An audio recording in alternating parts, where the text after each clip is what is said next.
तर वडील आजोबा मराठा त्यांना कुणबी प्रमाणपत्र कशाला हवा अशी टीका नाना पटोलेंनी केलेली आहे। नाना पटोलेंनी मनोज जरांगे पाटलांवरती जी आहे ती टीका केली।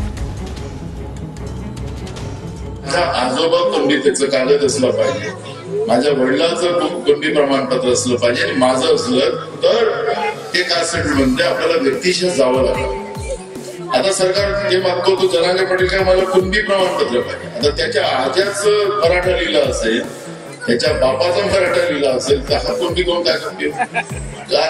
म्हणजे आम्ही ओबीसीचे असून सुद्धा आम्हाला समजा कागद नसतील तर आम्हाला ओबीसी प्रमाणपत्र भेटत नाही। मराठा समाजाला जर ईडब्ल्यूएस मधून 10% आरक्षणातून फायदा होत असेल तर तो फार मोठा फायदा होतोय, परंतु जरांगे पाटलांना त्या फायद्यापेक्षा राजकीय फायदा उपटण्याची त्यांची मंशा असावी किंवा भूमिका असावी म्हणून ते आग्रही आहेत। पोरांच्या भल्यासाठी आग्रही नाहीत, राजकारणच्या भल्यासाठी ते आग्रही असावेत असा माझा थेट त्यांच्याकडे आरोप आहे। प्रचंड नुकसान होणार आहे। तरुणांनी, मराठा तरुणांनी या संदर्भातली सगळा अभ्यास करावा। जरांगे पाटलांच्या म्हणण्यावर सगळं काही ठरवू नये, अभ्यास करून त्यांनी आपल्या भविष्याचा निर्णय घ्यावा असंही माझं त्यांना आव्हान आहे।